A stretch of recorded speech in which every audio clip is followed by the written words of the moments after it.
Okie doke. So a little preface that Hey man! It's so good. Wow.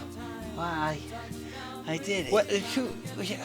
I mean, are you supposed to be Elton John? You betcha, sweet edgerton I am. Do you know anything about Elton John?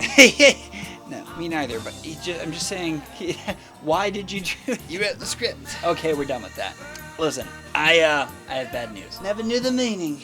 Wrong movie. What? Yeah, it's the Harland Williams one. That's the one.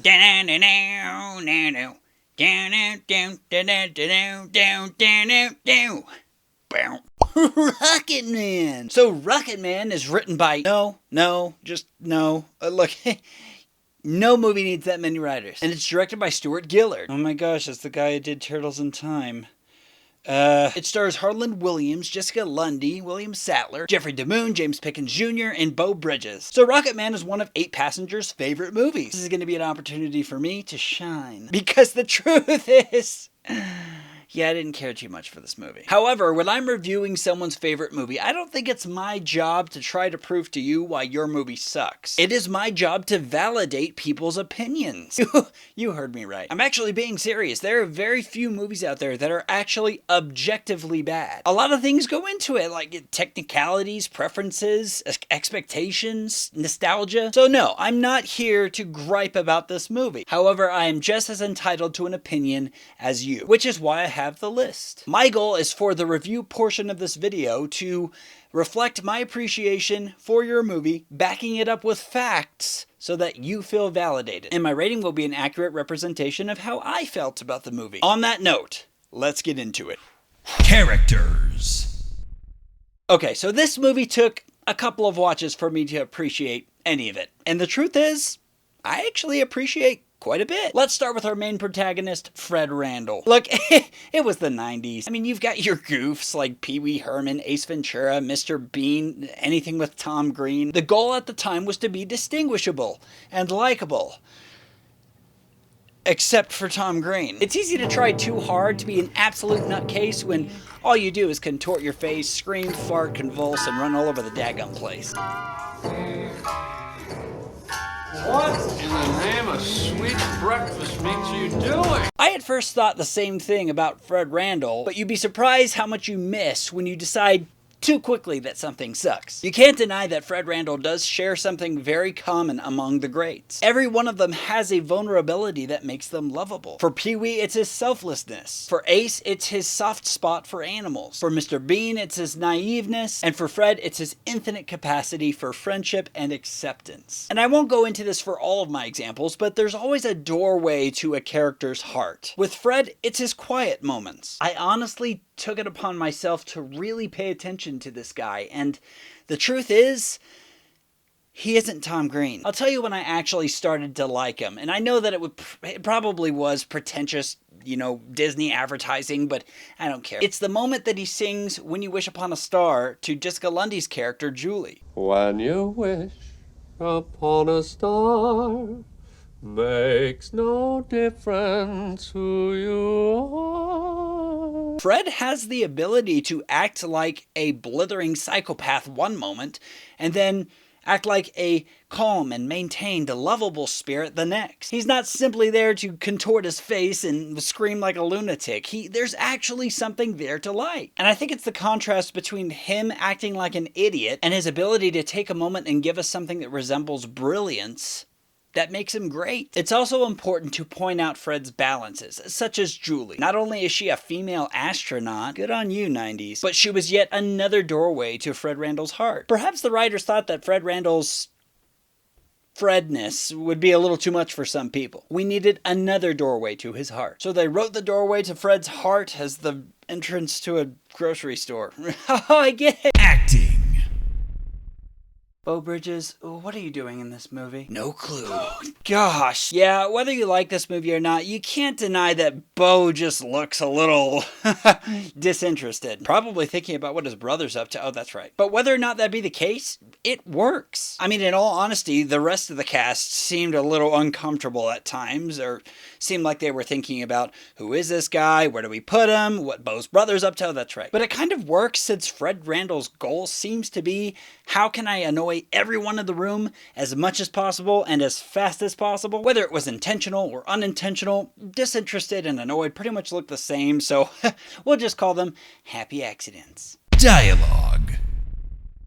Yeah, the dialogue is mostly loony and childish humor. Not entirely my type of humor, but, you know, at least it's not crude. I cannot overstate this. I hate sexual humor. I never liked it. I never will. Tom Green, I'm looking at you, buddy. This movie is harmless, though, and to be honest with you, it did make me laugh a couple of times. Look, there's a little moon, a star, and a little rocket. I'm 30 years old. I'm almost a full-grown man. That's good. I also didn't pay attention enough to the words in the movie the first time I saw it. My wife auditioned one of the monologues to her high school theater teacher, and upon rewatch... Well, now, wait a minute. Look, I'll show you. I'll enter the same calculations using what we like to call the right way. I can tell that some real thought actually went into the dialogue in this movie. And regardless of my non-reciprocation during views, comedy is a fickle friend, Harry. Story. He wants to go to space. He gets to space, and I'm not even kidding, this makes it all worth it.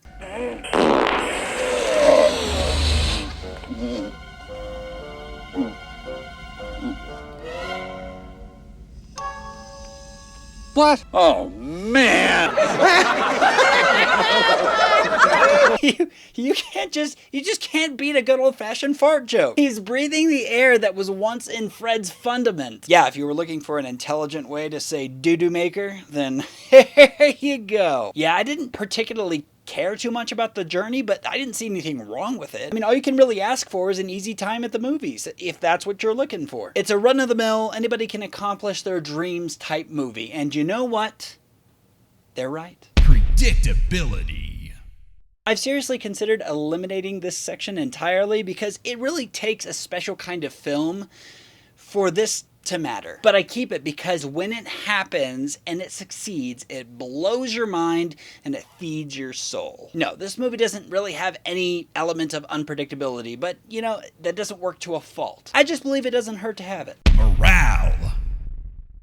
So here you go. It's a sweet movie, or at least it can be seen that way. For example, I really do like the part when Fred sings, well, both songs. Yeah, he sings twice. The first time it's a doorway to his soul. The second time is one of the most absurdly funny things I've seen recently. Yeah, there's a part where he's on a comm to Earth and he starts singing the song, "You got the whole world in his hand." I don't remember the words, but it doesn't matter. It is so absurdly funny. I mean, for a moment there, I was definitely questioning its ethics. I mean, I'm pretty sure that the Pope started singing. It's the 90s. You have to have a historical perspective about it. A historical sense of humor. Yeah, I guess I really consider those to be the parts where we get to peer into the soul of Fred Randall. Those are the moments that we get to see a different side of him. If he just is stupid the entire movie and we have no empathy for him, then he's, well, Tom Green. Empathy makes us care, caring makes us listen, and if you just listen in this movie, you may come out a better person. That should be the mission of all movies. Without it, this movie would have just been an annoyance. But as it turns out, it wasn't at all as annoying as I entirely expected it to be. I learned a lot. My experience was better with the right expectations, and as a result, it did move up quite a bit on my list. So thank you, 8 passengers and my wife, for giving me this opportunity to change. I'm putting it at number 207. Reviewing movies is fun, guys. You know, if you don't challenge yourself in the thing that you enjoy doing, you're not going to learn anything. So why not learn things and have fun? So there you go. 8 passengers, 2 favorite movies, and their least favorite movie. Guys, the list, it's ready. Yes, there have been changes made. It's going to happen. It's just the way the list works. But if you want to see where any of the movies that I've reviewed that you've really enjoyed or not enjoyed, you want to see where they are on the list now, then go check it out. There will be a link at the end of the video. Tell me in the comments below what your favorite and your least favorite movie is so that I can review it and I can learn and have fun. Help me. Speaking of which, make sure to like, subscribe, hit the bell on the side. Thank you guys for watching, and I will see you next time on MovieSlayer.